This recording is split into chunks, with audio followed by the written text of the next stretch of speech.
వేలాది మంది సాయి భక్తులు ఎదురు చూస్తూ ఉన్న ఘడియలు మరలా రాబోతూ ఉన్నాయి.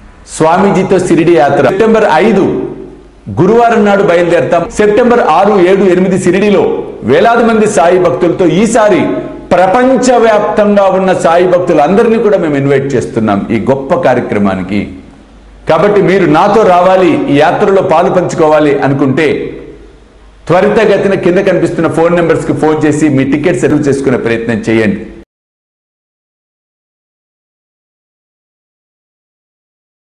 ఎందుకంటే మన హైందవ సంస్కృతిలో భయం చాలా ఎక్కువ, భక్తి కన్నా కూడా భయం ఎక్కువ.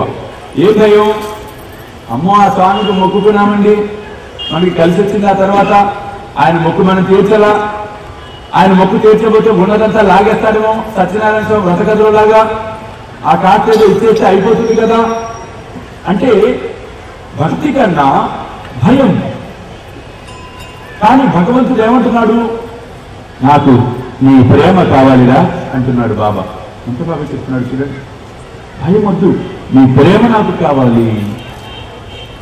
ఎటువంటి ప్రేమ? కన్న తల్లి తన బిడ్డను ఎలా చూస్తుందో మనము కూడా ఆయన్ని అంత ప్రేమతో చూడాలట. బాబా నా తండ్రి, బాబా నా తల్లి, బాబా నా గురువు, బాబా నా దైవం, బాబా నా సర్వస్వం. ఈ భావన ఎప్పుడైతే మనకి కలుగుతుందో తప్పకుండా ప్రేమ ఉప్పొంగుతుంది మనలో. బాబా కూడా మన మీద అంత ప్రేమ కలగటం అనేది జరుగుతుంది చూడండి. కాబట్టి సాయి బంధువులారా, అందుకే బాబా అన్నాడు, if you look to me I look to you. నువ్వు నన్ను చూస్తే నేను నిన్ను చూస్తానురా అంటున్నాడు సాయిబాబా.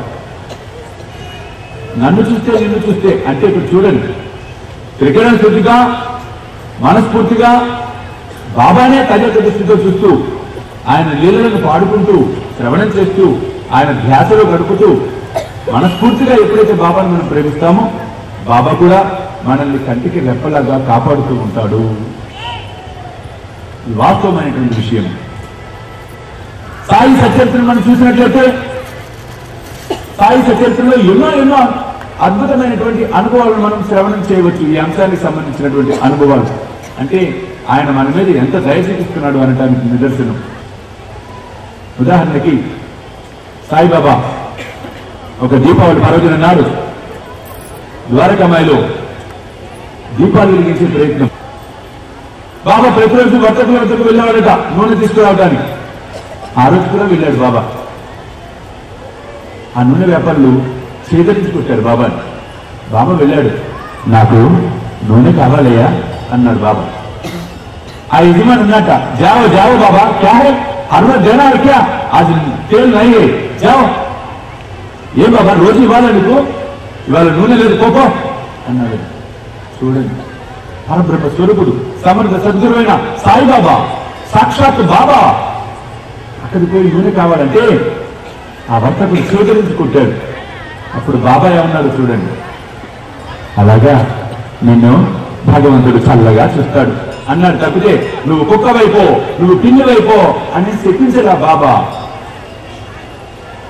అంటే ఇక్కడ ఆయన దయ ఎటువంటిదో మనకి తెలుస్తోంది. ఆయన అందరినీ ఎలా ప్రేమిస్తాడో మనకు అర్థమవుతుంది. అక్కడ వాళ్ళ మానవ నైజం ఎలా ఉంటుంది? ఎంతసేపటికి మనల్ని పొగిడిన వాడంటేనే మనకి ఇష్టం. చూడండి, మనల్ని ఎవరైతే పొగుడతారో వారంటేనే మనకి ఇష్టం. అవసరమైతే వాళ్ళ దగ్గర పోయి కూర్చుంటాము గంట సేపు పొగిడించుకోవడానికి. వాడు పొగుడుతుంటే ఏదో లేవయ్యా అంటూ ఉంటాం. మళ్ళీ బయట పోయి 10 మందికి చెప్తాం అలానా వాడు ఎంత గొప్పవాడో తెలుసా అని. ఎందుకు? మనల్ని పొగుడుతున్నాడు కాబట్టి రోజు. కానీ ఎవరైనా మనం తిట్టారనుకోండి, వీలైతే ఎదురు తిట్టేస్తాం, లేకపోతే బయటకు పోయి వాడు చెడ్డవాడు రా, వాడితో మాట్లాడకరా అంటాం. కారణం మనం తిట్టాడు కాబట్టి. కానీ సాయిబాబా వీటన్నిటికీ అతీతంగా ఉన్నాడు. చూడండి, ఆకలితో ఉన్నవాడికి పట్టడన్నం పెడితే నాకు చెందుతుంది అని సాయి మనందరికీ సాయి సచరిత్ర ద్వారా తెలియచెప్తామనేది జరిగింది.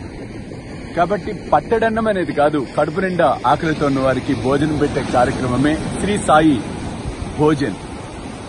కాబట్టి మీరు కూడా ఈ అద్భుతమైన మహాయజ్ఞంలో పాలు పంచుకొని సాయి కృపకు పాత్రలు కావాల్సిందిగా కోరుతున్నాను. వివరాలకు కింద కనిపిస్తున్న ఫోన్ నెంబర్స్ కి ఫోన్ చేయండి. చూస్తూనే ఉండండి శ్రీ సాయి సర్వస్వం యూట్యూబ్ ఛానల్.